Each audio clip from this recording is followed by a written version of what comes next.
the Paris Agreement is not a binding one. And so it really relies on the voluntary contributions of the country. But normally, based on the commitments that we make, we're expected to actually deliver on them.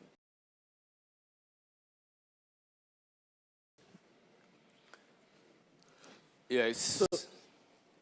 So Honorable Nominee, what you just opened your knowledge about the NDCs. What are the key elements in Ghana's current NDC 3?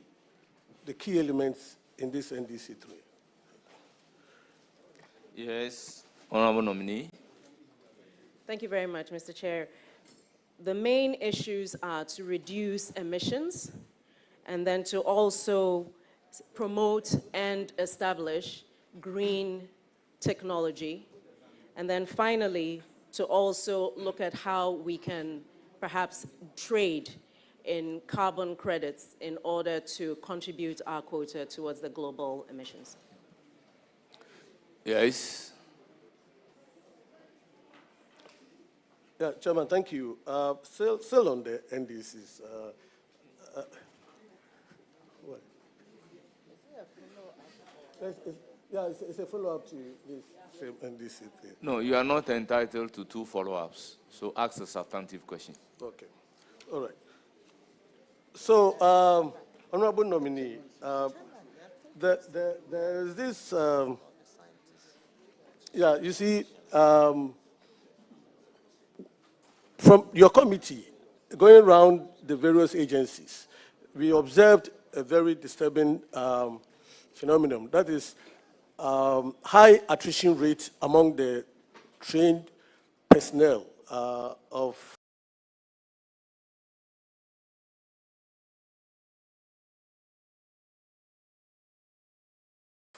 GAEG,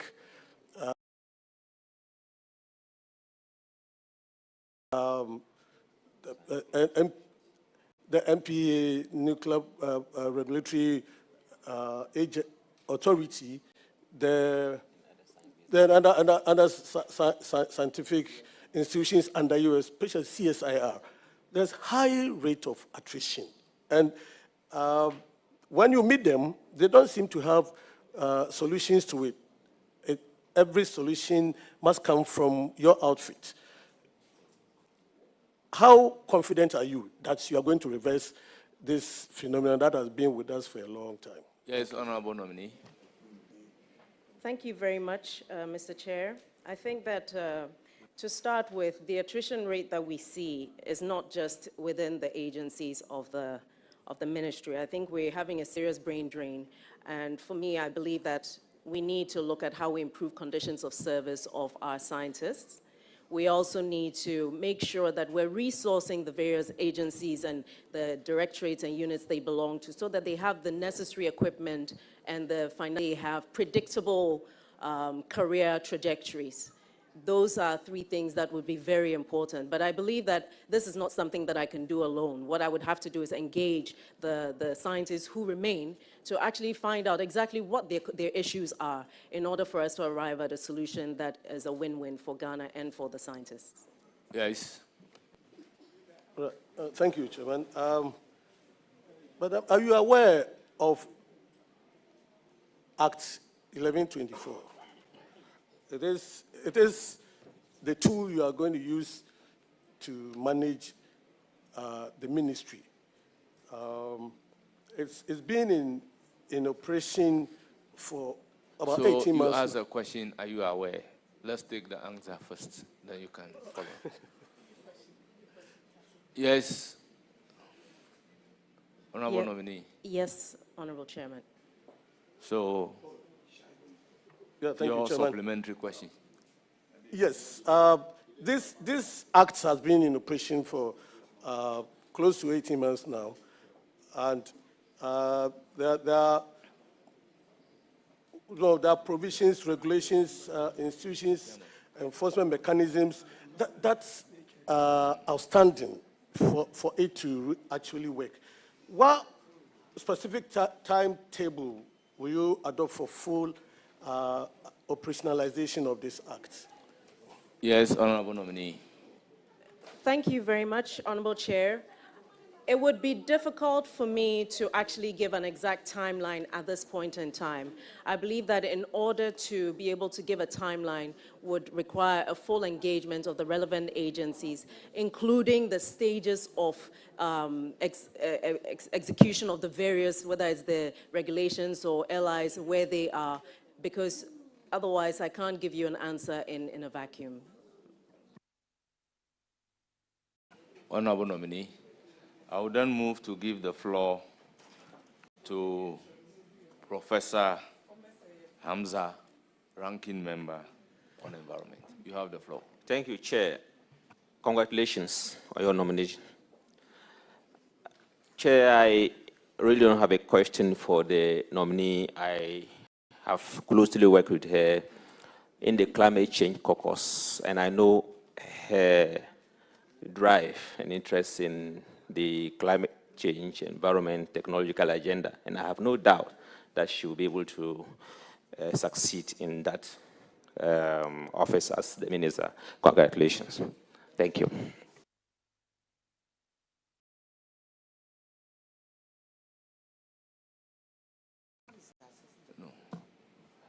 Thank you. Thank you very much. I will then proceed to give the floor to Yao Gomado, if you are here. Very well. Then we'll move to the committee members, since John Dako is also not here. So I'll give the floor to Honorable Patrick Yabuam.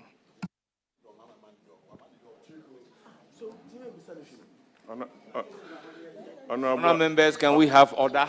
Honorable Adongo, you are Honorable members, disrupting the committee. let there be order, because we have a tall day. I don't want to walk anybody out of the committee. So, Eric Afu, will you remain silent? Thank you, Chairman. Let me use the opportunity to congratulate our colleague and my very good friend for a nomination, and I believe subsequent approval by the House. Congratulations, Senator Dr. Rawlings. I'm happy your late parents would have been very happy to be seated behind you this day. Not to remind you, but that the good Lord knows best, and I wish you the very best. I'm sure you got some briefing from the EPA before coming here. And at the heart of the fight against illegal mining activities, the EPA plays a very central role. And if you go through the legislation setting up the EPA, especially under Section 18 and the regulation LI 250, they play a very critical role.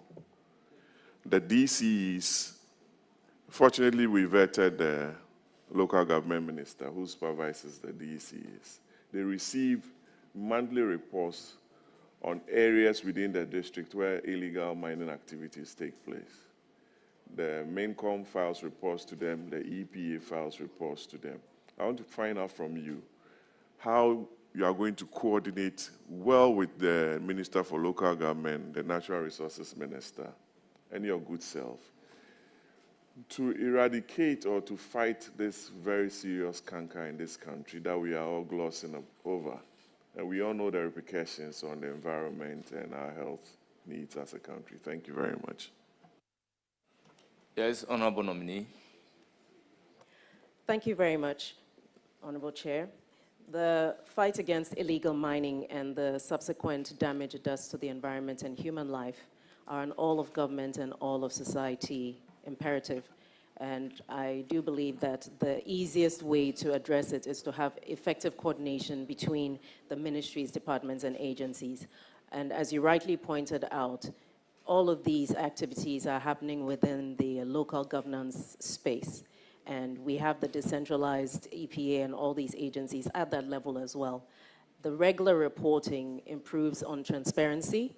It also helps us to track to what extent that to what extent interventions are making an impact. I believe that to start with, what I would want to do would be to sit with should I get the approval from this committee and from the House, would be to sit with the relevant ministers of the coordinating, of the relevant ministers of the various ministries that have an interest in the Galamsey fight, which would range from the lands as well as the local government, to ensure that we're all on the same page to avoid the silo effect. So that's what I would start with in order to have a proper briefing in collaboration with the EPA. Thank you. Yes. That's about it. That I will wish be you all. Congratulations. Well, I'll proceed That's to about it. give the floor to Honorable Eliplima Kurugu. Thank you, Mr. Chair.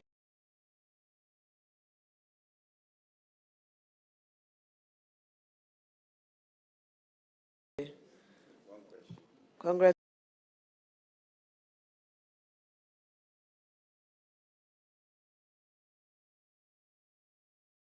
my sister.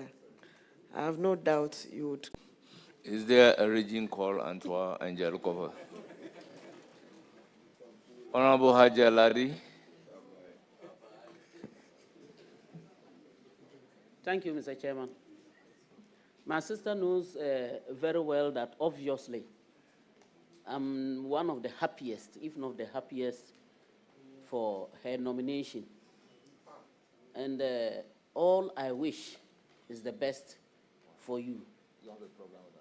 My prayer is that the Almighty Allah guides and protects you in this your new role, so that you're able to do the job as expected, so that our mother and father, wherever they are, they will be very, very happy that, yes, they did their job and they left the best for us.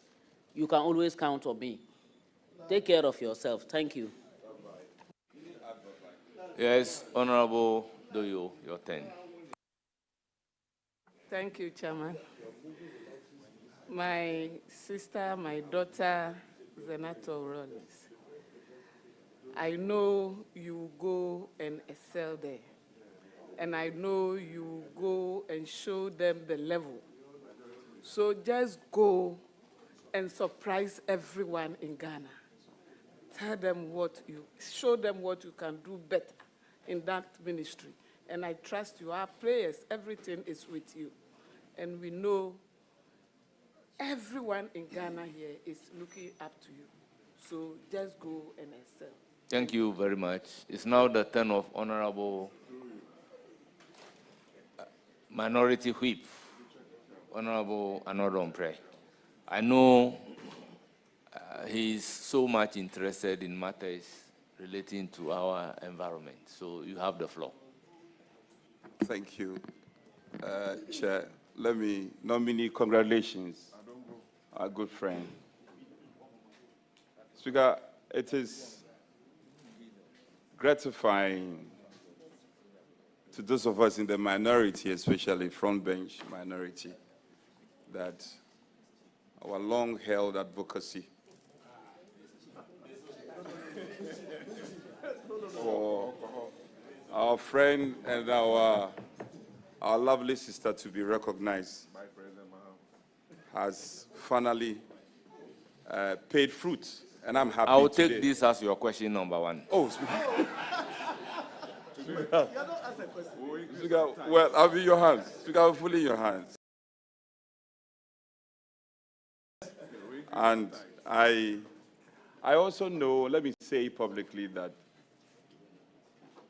she's personified advocacy on environment. I have engaged you at personal level and even at the PAP. She's one person who has distinguished herself, however fleeting the period had been, as the vice president of the PAP. She's shown brilliance, and I want to publicly commend you. You and I have had a lot of discussion. Speaker, she contributed to the chairperson of the PAP. You know I'm the head of delegation. Of course, Speaker, you are. Of PAP. So I know she made you a chairperson. Speaker, by the orders. Well, Let me start off, my friend, Doctor. If you look at the global protocols in the context of sustainability, environmental conservation, control of emission, we have transitioned from Berlin to Copenhagen to Stockholm to Paris. Clear, consistent path by the globe. It's also, the begging question is that this commitment is loud. Various countries have shown commitment, which has dovetailed into the Paris Agreement, Article 6. How do we transition from the theoretical commitment to implementation in terms of the trust of these protocols that the world have signed on to? Yes, Honorable Nominee. Thank you, Honorable Chair. I believe that we have already transitioned to the practicalization of Article 6 under the Paris Agreement. We have already signed agreements with countries such as Switzerland and Sweden on a bilateral exchange of carbon dioxide equivalents. And so I believe that what it is for us that's left to do is to ensure that in the process of trading the carbon credits or the carbon dioxide, we do not end up perhaps mortgaging whatever reserve space that we have as a country for developing on our own. So I think it just comes down to the balance of to what extent do you trade in your carbon dioxide in exchange for finance? Because whatever you give away in carbon dioxide, you must add to your national emissions because of the accounting system where globally, if you subtract from one jurisdiction, you have to add to the next. So we end up with a net loss when we trade that in, and we have to make sure that the financial benefit that we're getting is not out of sync with what our development agenda is. Thank you. Just a follow-up. Yes. To follow up on the same question. Doc, I started off with Berlin, and I'm sure you're aware, Berlin was the first COP. I think now we are at COP 32 or 31. Berlin, the thrust of Berlin was to reduce emission globally. I'm with you when you say we've transitioned, especially in terms of the global exchanges when it comes to the carbon trade. But there are still outstandings. And that's where I was trying to tease your mind and to revert your mind to. But you seem to be focusing on what we have achieved and clearly leaving out what is outstanding. But that is just by the way. My next substantive question is on climate finance and loss and damage. In times past, the globe has focused overly on climate exchange and climate change. Now the narrative globally is on loss and damage. The developed world had promised, continuously been promising some 100 billion to the developing world, which remains as a mirage. Now, Africa, or the developing part of the world, when there is a South-South cooperation, we stand to benefit some $300 billion. How will Ghana buy into this concept of climate finance? And what do you intend to be remembered of as the Minister of Environment who left a good print in terms of government and Africa's ability to buy into this concept, and not just buy into it, where we will not just be spectators, but we will practically benefit from this concept? Yes, Honorable Nominee. Thank you, Honorable Chair. I believe that Ghana has already taken advantage of climate finance. We have some of these World Bank grants that have come in as part of this trade that is around carbon. What I think that we can do better is, yes, you're right, under the agreement, the developed countries were meant to provide a fund that was to support the climate vulnerable countries, of which Ghana is one. However, that has not been forthcoming. I think, like you mentioned, South-South cooperation is key. As a country, we need to look at strategic partners who perhaps share similar problems but may have different advantages, and then perhaps leverage on that. And then also, I think that looking at how we can leverage on that using the African Continental Free Trade Agreement might be useful in terms of how we leverage on climate finance and green technology. Doc, I believe you've been briefed on the argument and the narrative on plastic waste. And I know how passionate you are when it comes to this matter. What briefing have you received so far from the ministry's officials? And do you see your way clear? Is there clarity in terms of functions that should be staged for Ghana to come atop the threat of plastic waste? Yes, Honorable Nominee. Thank you very much, Honorable Chair. I believe that there's a policy on plastic waste that we have as a country, and that is supposed to encompass how we plan to address this. The briefing that I did receive is one of the key things that is to happen within the next 6 months is the ban on polystyrene, and at some point also single-use plastic, because I was actually very concerned about that as well. What I believe can be done in addition to this is to channel some funding towards the CSIR, the Council for Scientific and Industrial Research, so that they can actually look into biological alternatives, for example, hemp, for example, cassava. We have a lot of plant produce that can be used to make plastic alternatives which can break down and don't actually persevere in the environment. Yes. Yes, Doc. Doc, the landfill waste, I concede as a developing country, we still haven't been able to enhance reclamation and recycle of our waste.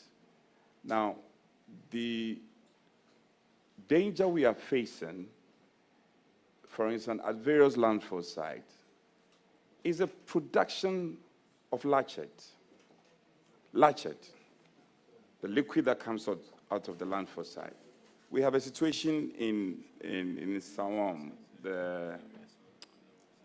in Sumia, for instance. This latchet leaks into water tables in surrounding areas, and it poses huge health hazard all over Ghana. Accra, many parts of Accra, we have this landfill site, many parts of Eastern region. We should be moving towards recycling of this waste. And waste, as environmentalists will tell you, is a resource, depending on how we use it. What briefing have you received from the ministry, and what is your thinking going into this ministry, how these concerns should be dealt with? Yes, Honorable Minister. Thank you very much, Honorable Chair. I believe that once again, with regards to the issue around plastic waste, it's an all-of-government, all-of-society approach. And the Environmental Protection Agency has a key role to play around the issue of hazardous waste, around the issue of toxic chemicals leaching into our water bodies, especially groundwater.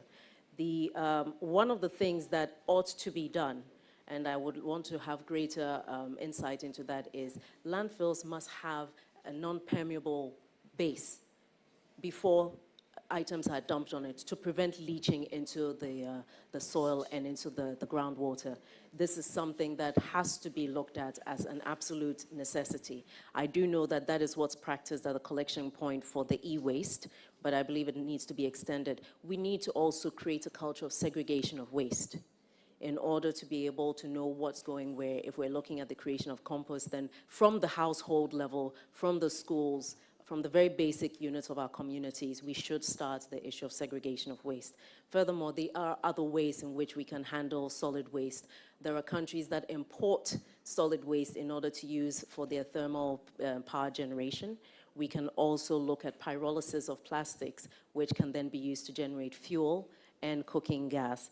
Then there's also obviously the recycling of some kinds of plastic into reusable materials. So there's a wide range of approaches which involves the public education, which also involves better enforcement, and then also the other innovative ways around how we handle plastic waste. Doc, Chair, it's just unfortunate. Doc, the chairman has signaled me. Your last question. I have very good questions. Unfortunately, I've been limited. I would have loved for us to have a good conversation. You are clearly showing brilliance when it comes to the environment. The chairman will not allow me, unfortunately. Anyway. So, Chairman is so magnanimous to you. You know the number of questions that you have. Doc, this may be my penultimate. I'm sure he will allow me the very last one, which will have to be on PAP, Pan-African. That's what he will not refuse. I know he is the leader of the delegation. If he refuses, I may have to report him to the president of PAP. Doc, so far you're doing well. You're showing brilliance. I commend you. The usage of mercury in small-scale gold mining is come up repeatedly as a concern. And I'm sure you do know this. How will you be able to track this problem? Mercury. And we are told traces of mercury is found in agriculture foodstuff. And you know the danger that mercury poses to our health. Tell me practically, not just about recounting theories, but I want practical solutions. What do you intend to do with your ministry? Yes, Honorable Minister. From your lips to God's ears, Chairman. Thank you very much, Honorable Chairman. With regards to mercury, we have the Minamata Protocol, which actually has restrictions on the use of chemicals like mercury and cyanide. And I believe that practical steps towards how we monitor this will involve the EPA having spot checks, unannounced checks, and tests, which means that obviously they have to make sure they have the relevant equipment to test. We also need to make sure that we have at the various ports of entry the means to actually track any chemicals that are coming into the country. I also believe that as far as this is concerned, we shouldn't just be testing the soil and water at the sites where illegal mining is concerned. We need to make sure that we are also randomly checking perhaps underground water, because that's where borehole water is coming from, so that communities are not drinking poisoned water without realizing it. We need to check soils and farms that may not necessarily be in the catchment area, but may be affected as a result of perhaps water that's moved downstream. So spot checks, not just at the sites where the illegal mining is concerned, but across the country to actually assess the extent of spread of the mercury in our groundwater. And of course, having found that at any site, to take action in terms of accountability without looking at who they are. Once it's found to be a substance illegal in a setting that is illegal, the law must take effect. Thank you. Let me just thank you. The way the chairman is looking at it, to assure you that we'll be available pro bono if there is anything on the environment. Living legacy, that will be something that I would love to celebrate, because the minority advocated for you to be appointed by the president. Mr. Speaker, thank you.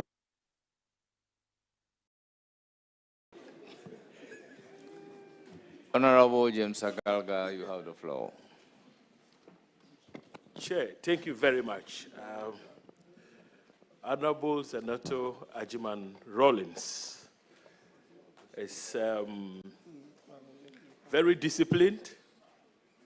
In fact, when she first arrived in Parliament, I worked very closely with her. She was a friend to the Defense and Interior Committee and actually assisted us very well. Subsequently, she was made a full-blown member and elevated to the position of deputy ranking of that same committee. I was ranking. And so we worked very closely.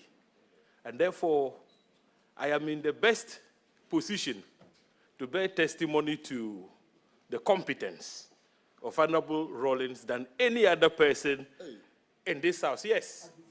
Yes. Yes. Aside that, when the Committee for Security and Intelligence was created under the new standing orders, Mr. Chairman, she again acquitted herself. Honorable Leader, the floor is given to you.